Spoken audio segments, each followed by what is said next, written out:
Hi guys, thanks for clicking through today. I imagine you've come across my blog through either Facebook or Instagram. Anyway, it doesn't matter how you got here, thanks for joining me. Today I want to talk a little bit about identity.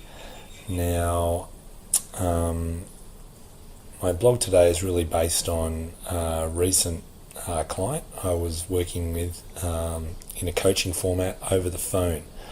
And I've been working with him for a couple of weeks, and through various questions, etc., I decided to ask him this question. And I said, do you have any obsessions? And he quickly replied with yes. And I obviously said, well, what is it? And he said, surfing. And my immediate, internal response was, how could that be an obsession, and how is it not working for him? So I said to him, what is such an obsession about surfing? He goes, well, it's a little bit like an addiction, I would say. And what I've discovered is that if I have an opportunity to go surfing, or I wake up early in the morning and I think about going surfing, yet I don't go, I think about going, I experience guilt about what if I go. And I also experience guilt if I don't go. And then if I am surfing, I'm out in the water having guilt about what I might be missing out on. So it actually goes both ways. So he was experiencing guilt from all levels. So I expressed to him, okay, so is it possible that the reason you're feeling this guilt is because you're attached to this idea that surfing is a part of your identity? And now, he'd actually come to a level of reflection on his own prior to this point, and it was easy for him to answer this question, and he said yes. And I said, okay, so what are you actually doing about it? He said, well, nothing at the moment. I'm just experiencing the guilt, and it's not a very nice place to be, but it's actually starting to get a little bit easier. And I said, okay, so I went on to say, what if I could help you with this? In other words, help you quicken the release of all this guilt. And I'm not saying here that you're going to stop surfing, because you still can surf. You're just doing it out of joy because you can, for whatever reason, not because you think you have to or for any other underlying motivation. And he was like, well, yeah, I'd love to experience that. So I was like, okay, well, let's investigate this idea of who am I, or what is my identity? And then when I asked him that question, he said, well, I don't know, like, who am I? And I said, okay, well, let's do a little bit of an exercise, because most people in our society, and particularly in my experience through my own journey and also people that I've worked with, we seem to identify ourselves based on the things we do. Now, listen clearly, the things we do. So this has got nothing to do with who we actually are, or who am I, so to speak. So anyway, for a bit of an interesting exercise, I said to him, look, just go into your bathroom and look at yourself in the mirror. And I said, what do you see? And he said, well, I see myself. And I said, well, is that you? And he said, well, yes. And I said, well, could it be that it's just a reflection of you? And he goes, well, that's probably more an accurate description. I said, yes, it is. So we're no closer to really working out who we are. And he said, well, yes, that's true. So I said to him, okay, what now if you actually point to parts of your body? I said, is that you? And he goes, no, all I'm doing is pointing to those parts of my body and labeling them accordingly.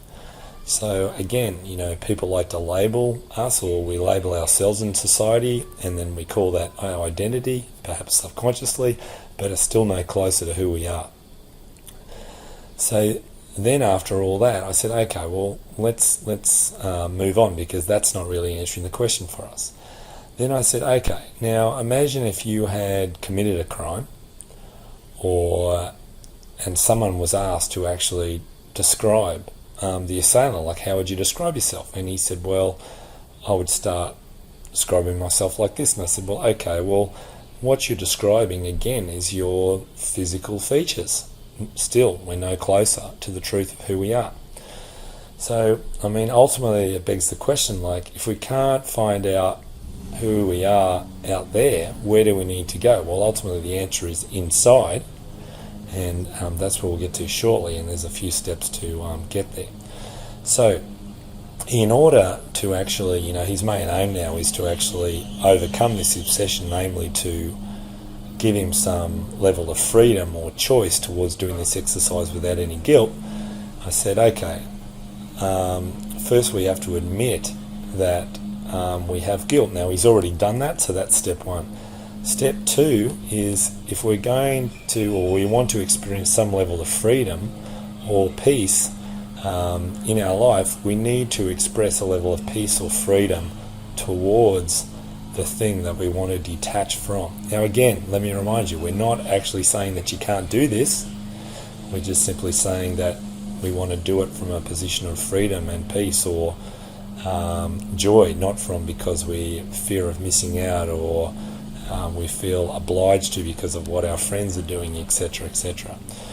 So anyway, at that point, I used kinesiology to come up with like a Louise Hay reference to peace, and I read through that. I said, well, how would you like to have that towards surfing? He said, oh, that feels fantastic. And I said, okay, all right, so let's take this further. So upon further investigation, all we really needed to do now is just come to a level of understanding. Now, the level of understanding can be not only through the mechanisms we've just discussed, but we can also use like an affirmation, right? And also find out in the body where we need or where it's stored and how we can let go of it. So what I usually do in this situation is come up with an affirmation of some sort, and it usually starts with, I am safe and free to let go of. Now in this case, I think we did something like, I am safe and free to let go of my attachment to any surfing stereotypes I associate with who I am. And then we came up with a position on the body, and that just happened to be the end of the large intestine, which is like here. So then I got him to do a visualization, which involved putting his hand on his chest and then following my instructions in relation to picturing the heart, etc. I won't go into that any further now. And once he'd actually created that feeling, he's now in a place of, say, peace and joy and perhaps loving. I then get him to repeat the affirmation while he's tapping those points on the intestine, and we do that 3 times. And after that, I ask him to do the forgiveness statements that he's created. Well, I've given him the introduction. So the first introduction was, I forgive myself for, and that might be, I forgive myself for my attaching my identity to the surfing stereotype. And secondly, I forgive myself for judging myself for ... Anyway, I sort of help them create their own affirmation accordingly in relation to forgiveness. And because when they create it, it's more pertinent for them and it actually has a greater effect on the body. So after we do all those, 5 steps, we've got admitting the guilt, bringing the peace and the freedom to it, having some understanding, creating forgiveness and doing an affirmation. We can just about neutralise that. Now if he goes away and consolidates that through like an interfacing process where you're doing it every day, you can start to consolidate change. So they are the steps. Now, going any further in relation to identity, we still haven't answered the question. Where do you go? You need to go inside. How do you do that? Well, that's a question for another story or another blog.